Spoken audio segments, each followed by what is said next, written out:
Hello, this is Raging Worlds, and today we're going to be talking about PSO2 NGS once again, and hopefully for the last time. So honestly, I did not want to come back to this game, but what happened was curiosity really got to me, and so I finally came back after 1 year and 6 months, or almost 1 year and 6 months.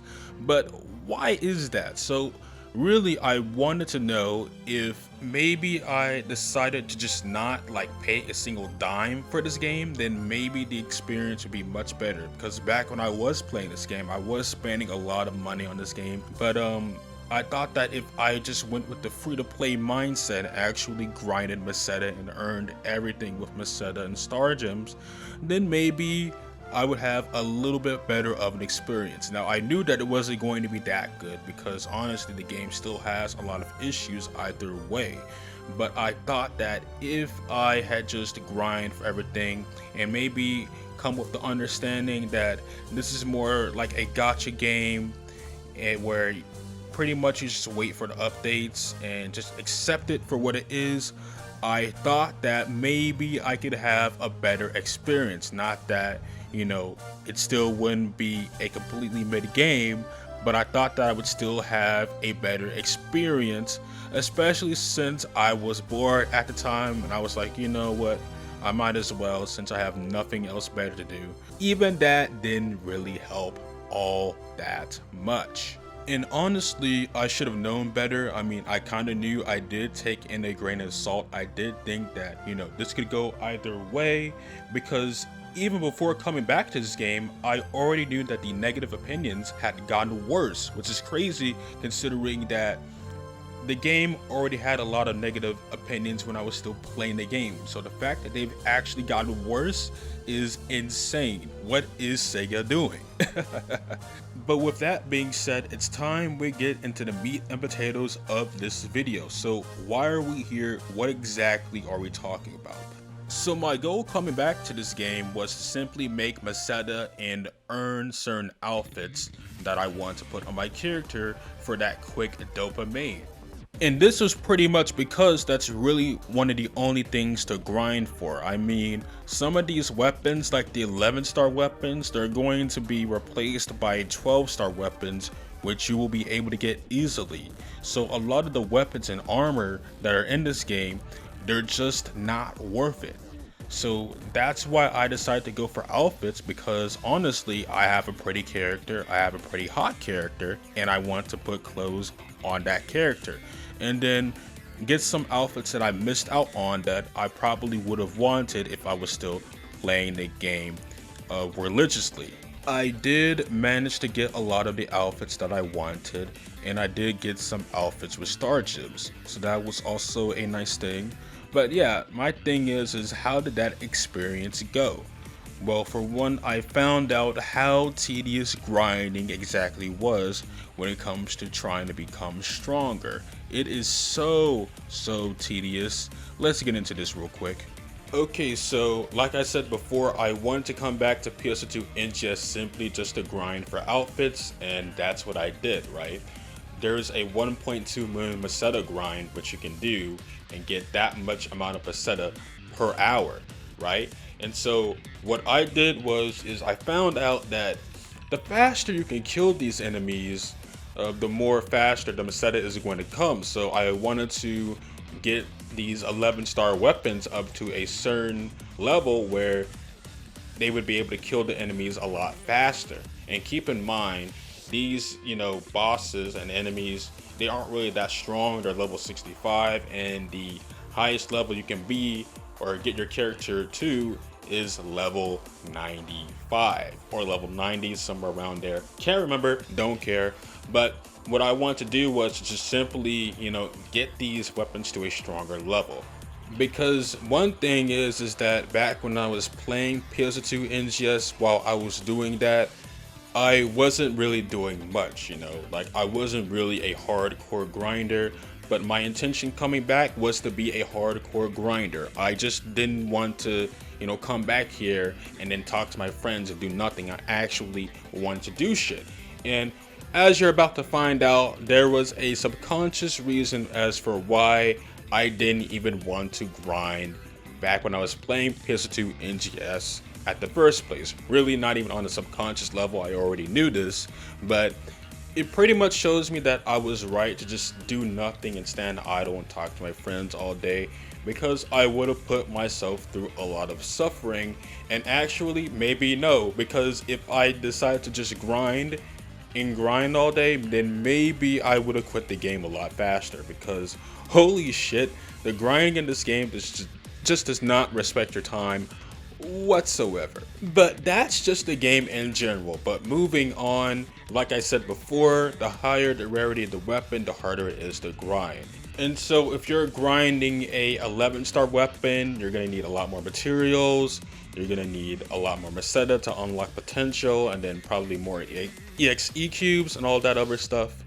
And so the biggest thing here though is when it comes to leveling up your weapon.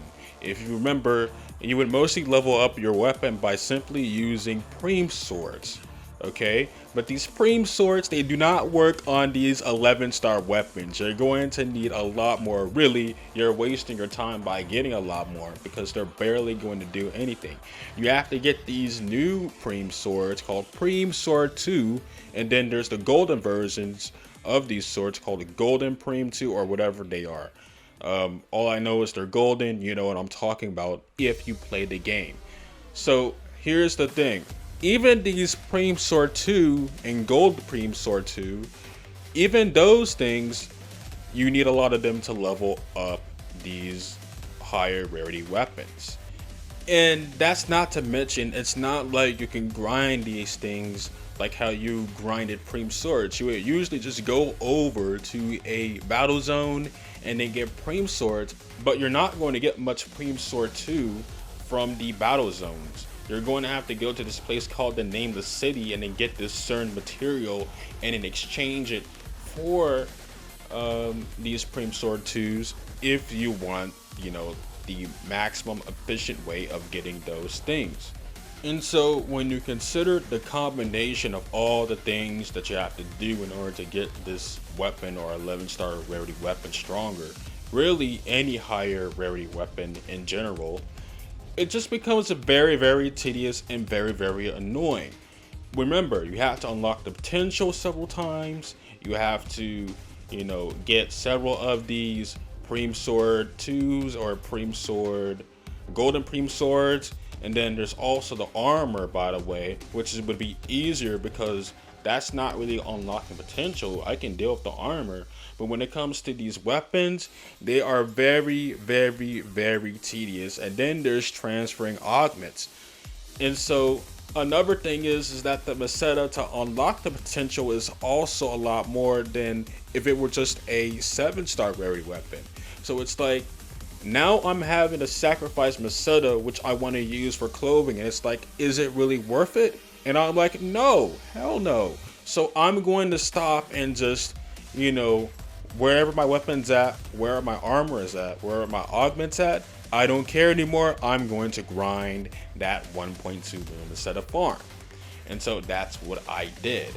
And so, yeah, that's how tedious grinding is in PS2 NGS. And it's no wonder why people are always idle all day, okay? I mean, obviously, it's very obvious that anybody that has a single brain cell, they would know that if they continue doing this type of grind, like even by just grinding a little bit in that game, you already know kind of what you have to do, right? But just doing the grind itself is actually just not worth it, right? Like when you play the game the way it's supposed to be played, it fucking sucks. That's crazy.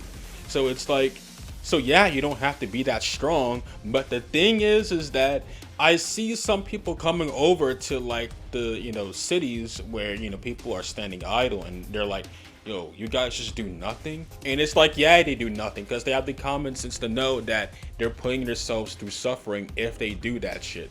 So it's like, I've seen arguments in the past where it's like, you know, these same people that are criticizing PSO2 are the same people who barely do anything in that game. But when you do something in that game for a period of time, and obviously that is something you would be doing in an MMO, then when you play it the way it's supposed to be played, it still sucks. Either way, no matter what you do, it still sucks. So it's like, it's just weird to make that criticism, and it's weird to expect people to even do that shit when there's not much, reason to do it to begin with.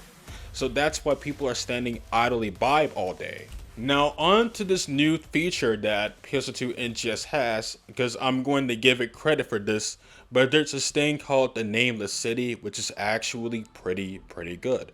It reminded me of the old PSO2. It reminded me of Tokyo, the Tokyo quest back in PSO2. But yeah, no, that was a really good mission. It actually feels rewarding. It feels like my time is being spent into something that I actually enjoy, and it's just really fun. It's funny when you actually copy something from the old PSO2. That's when something is really good. Who would have thought, right? That they just have to copy off the classic PSO2, and then it makes things that much better.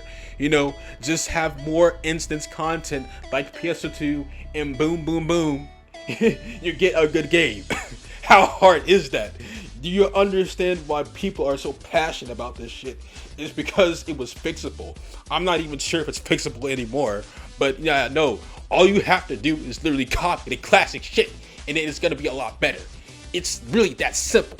But apparently not for these devs. But yeah, that's the only crime of the Nameless City, is that it actually gives me a sliver of hope, and I hate having hope for this game because, let's be honest here, it's actually very sad and pathetic the way that it's going out. But yeah, no, sorry for going on that tangent. The Nameless City is pretty damn good. Let's talk about this other new content that I missed, and that was I forgot its name because it probably wasn't worth remembering. However, I am going to show you the gameplay on screen. I should have gameplay of that. But yeah, that piece of content was also good. It also felt rewarding. Like the way it actually feels kind of intelligent, the way they did it, where if you get these certain buffs, or if you do these certain things and get these certain buffs, it's gonna be that much easier to actually kill the boss, right? And I mean, I guess the rewards it gives is decent, but that's another thing. Like, the rewards in general aren't really that much. We need better rewards, to be honest. And I know some people are going to say they disagree, but the thing is like, even the best stuff in this game, I don't think it's that much rewarding. It doesn't really feel that good. Like, if there is something that would make you explode, I guess, like what is it called, the camos, for example, even when you get those, it's like they're very rare. Okay, obviously there are camos that aren't as rare, but when it comes to the ones that are really rare, maybe if they weren't as rare as they are, maybe if they were only as half as rare as they are. I am also considering, like, if you're using like rare drop weight boosters, like 100%, 50%, so it's like, assuming that these weapons and armor and camos are like in the 2% category when it comes to the Affixer 5 and all that other stuff, I think they should probably experiment, upping the rate a little bit, because honestly, we need more things to grind for when it comes to, just getting that dopamine, alright? Let's talk about SG real quick. So they're actually more generous with SG nowadays. I did manage to get everything I want from SG. I even got the outfits from the free scratch more than I did from, getting that free SG scratch ticket from doing that battle pass, which is also, very generous nowadays too. Like, they had good stuff on the battle pass, they have good stuff in the SG scratch, and I think that is, very good for the game, because, it's just more for the free-to-play players of the game. And it did allow me to realize that, I just had no business spending money on SG ever back when I used to. I mean, before I came back to this game, the last time I had really played this game was back in April of 2023, I think. So maybe back then, maybe it was hard to get SG. I don't remember, but I think there was actually plenty of ways of getting SG. So, you know, I'm actually glad to know that in some way the game is actually free to play friendly, because even when it comes to the Meseta, and like I said before, there's a 1.2 million Meseta grind, I actually managed to get a lot with doing that, and I got a lot of the stuff I wanted with the Meseta and getting the outfits with the Meseta. I just managed to be successful in that regard. So yeah, I didn't expect the game to be that free to play friendly, but it surprisingly is. But that doesn't save it from the issues that it has. And honestly, after, constantly grinding 1.2 million Meseta per hour, it just got boring, it got stale, and I really couldn't take it anymore. Or maybe I could, but the thing is that I had college soon, so it's like, you know what, I need to get rid of this, I need to uninstall. And so it just goes to show, when you actually have a life going on in your background, you just don't really have time for this game, unfortunately. And you may say that it could be the same thing for other games, but for most games you're going to have time for, I promise you. But when it comes to this game, if you want to get stronger, if you want to grind a lot of Meseta, you just don't have that much time for. And so ultimately, it's like the people say, treat this game as a side game, but know that the game is still mid either way. But other than that, guys, I hope I see you again sometime. I do not know if I'm going to be playing this game again or not. I can't trust my words. I can't trust my brain at the moment. But honestly, I would rather not play. But I'm probably am going to get back into it soon, because I want to see how much I'm going to be willing to play when it comes to the 2 months I have before getting back into college, because I just finished my first quarter of college. But yeah, no. On the side note, I went back into the PSO2 NGS Discord and posted some pictures of my character, because honestly, I have the best character. Nobody can compete with me. But I got banned because of that whole controversy with what, Skull Nightshade or whatever. Yeah, that person. But the interesting thing is that they also said I was ban evading. But the thing is that the last time I got banned from that server was actually on the same account that I got banned again on. So somebody over there at NGS Discord server, there's someone over there is fucking up, because apparently I accidentally got unbanned from that server. I promise you, I didn't do some shady shit to get back in there. I just joined and then started posting pictures. Somebody over there is fucking up. I don't know who it is, but y'all need to get your shit together. Other than that, I hope you guys enjoyed the video, and I hope you all have a wonderful day. Take care of yourselves, and peace out.